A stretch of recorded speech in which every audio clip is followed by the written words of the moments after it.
Science on the Menu, a podcast by the European Food Safety Authority.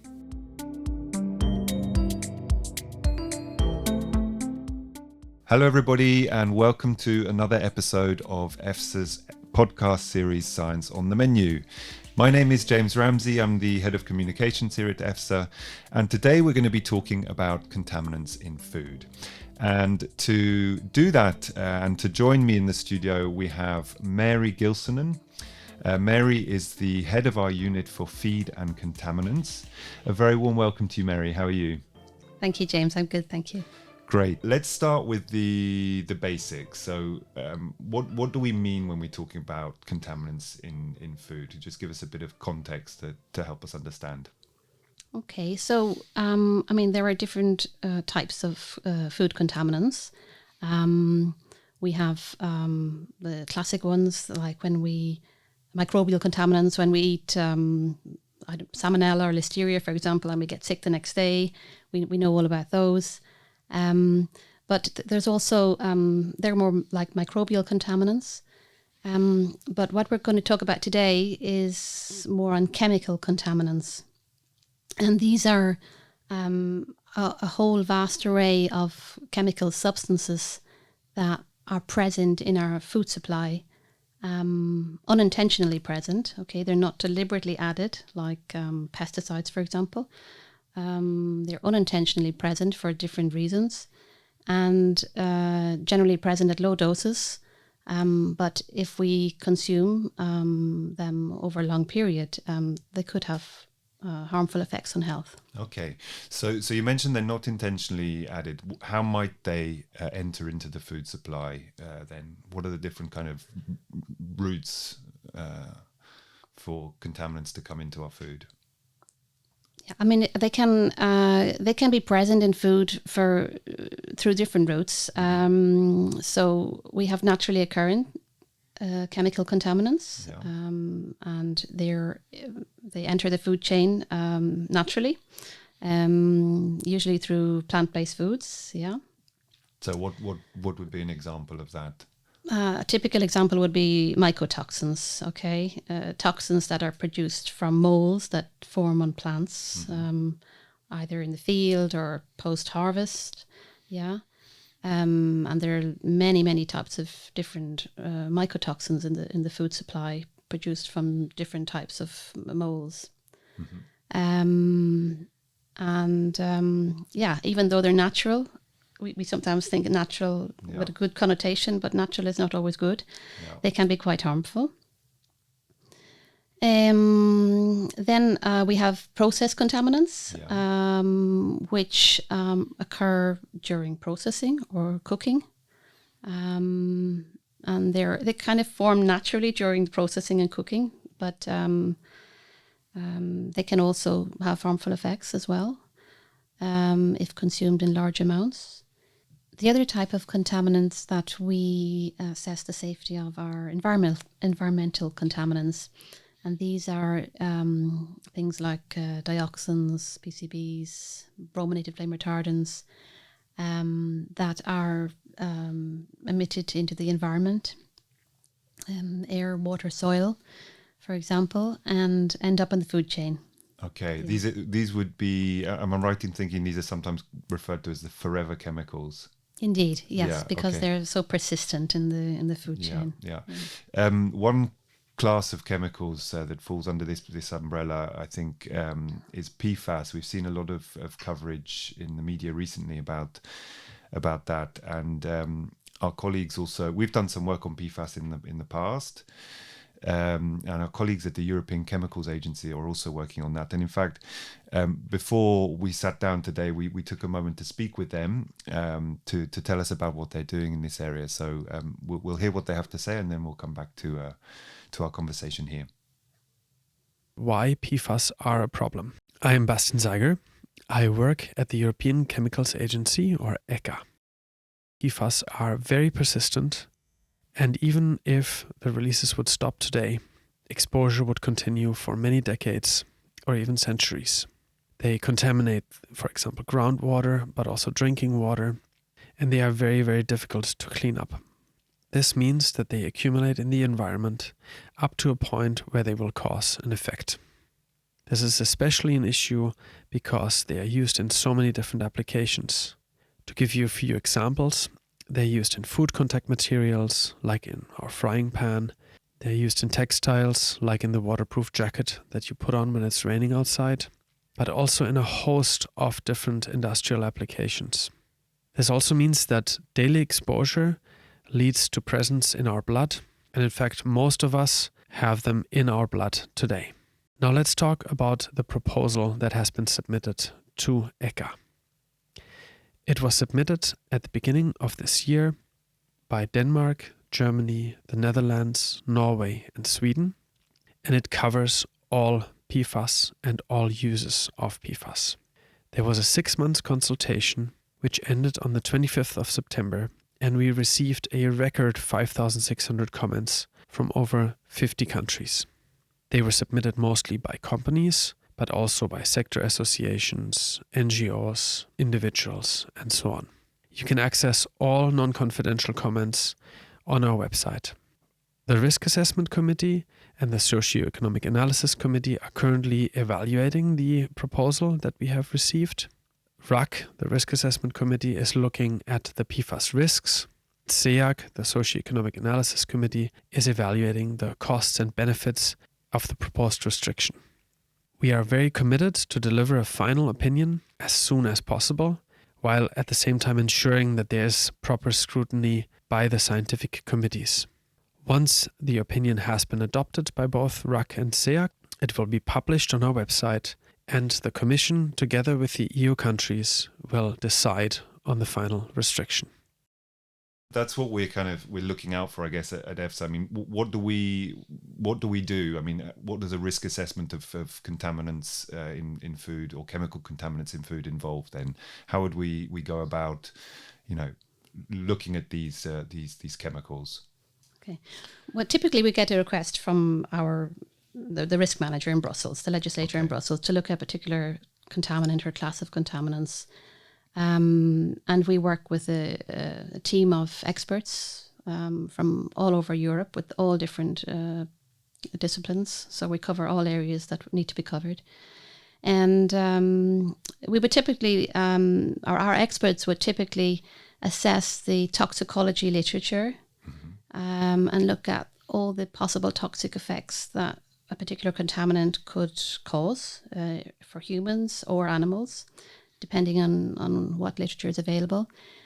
We would also look at we would also estimate the dietary intake of a particular contaminant in food. Okay, this takes you back to your That's PhD. my background, Yeah. indeed. And we have a team of experts here in-house in EFSA doing that. And we have very, very good data collected in EFSA to do that we get from different European countries.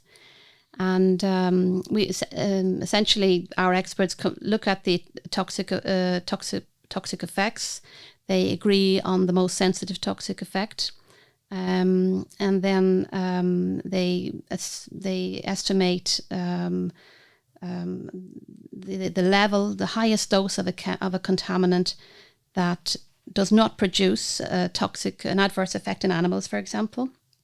And then they would apply a safety factor to that and try to estimate a tolerable daily intake, a safe intake for humans.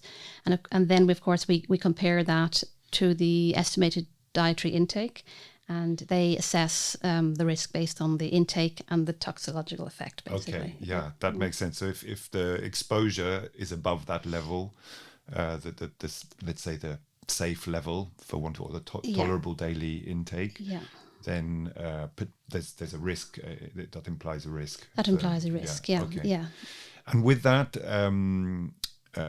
advice, so that describes the risk assessment that we do. We then provide that advice, don't we, back to the so-called risk managers. So in this case, it's the European Commission or the member states, and they can then decide on actions to take, in the European Union.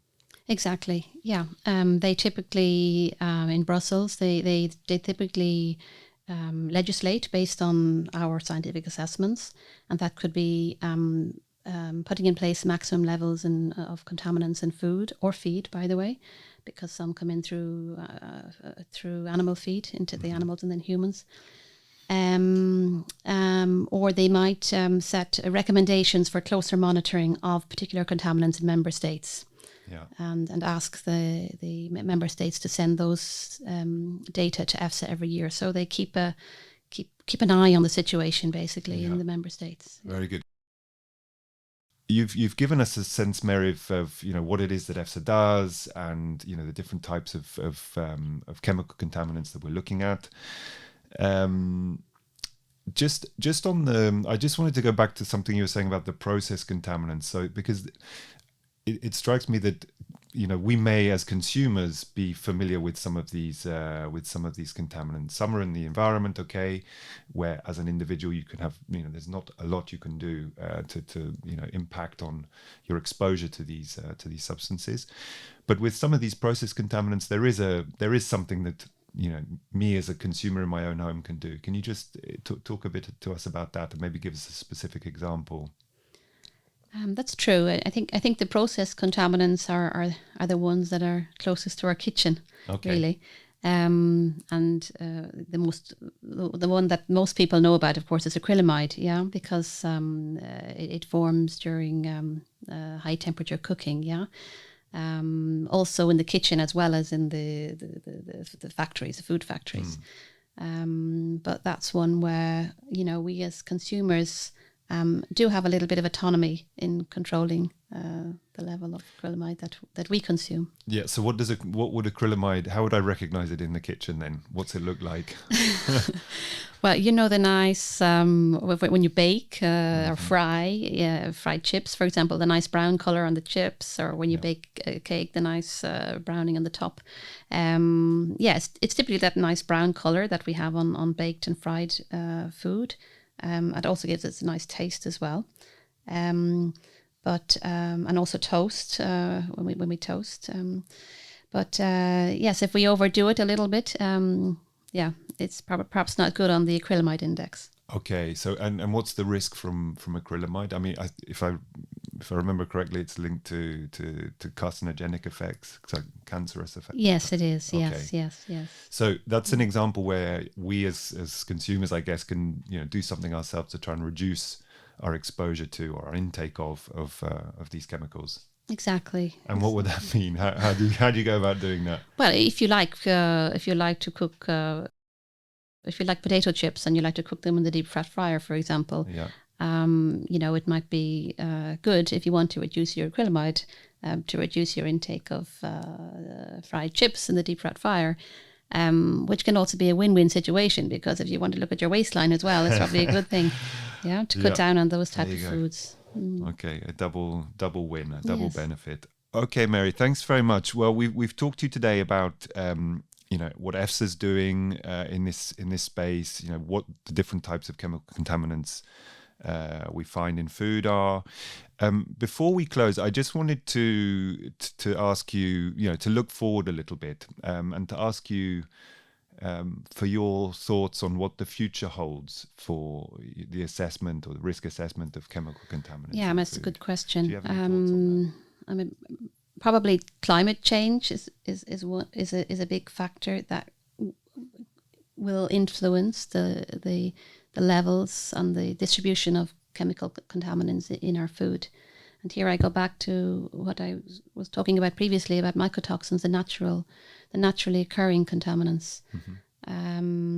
Because as the climate changes and Europe gets hotter, these type of changes have a direct impact on the formation of molds and crops, for example, and they can induce even other mycotoxins that we've not looked at yet, for example, or even they can change the veracity of existing mycotoxins. So I think this is probably one of the key factors that will influence the level of contaminants in our food chain in the future. And is that something that EFSA is kind of working on already? Do we have a Absolutely. We have done several scientific opinions on mycotoxins in particular. It's probably one of the most common type of requests that we get from our the legislator in Brussels in these years. And apart from doing scientific assessments, we also working with universities and member states to try to understand more how mycotoxins are formed in the environment and the impact of climate change on mycotoxins in food. Okay, Mary, thanks. Before we let you go, one last question. Do you have any advice, anything you'd like to share with our listeners on the subject of contaminants in food? I would like to reassure everybody that here in Europe, we have a very strict regulated food safety system to make sure that contaminants are highly regulated and that our health is protected. I'd also like to encourage everybody to enjoy food and continue to eat a balanced and healthy diet. And one of my personal tips that I can share is whenever the toaster overdoes the toast, I always scrape the black off before I eat it. to get rid of the acrylamide and furans, yes. Very good. Okay, thanks a lot, Mary. That's brilliant. Good note to end on. Thank you very much for your time. It's been a real pleasure to speak with you today and to get your insights and expertise. To our listeners, if you'd like more information on contaminants in food and a whole host of other subjects, then do check out our website. We will be back again soon with the next episode of Science on the Menu, so please stay tuned.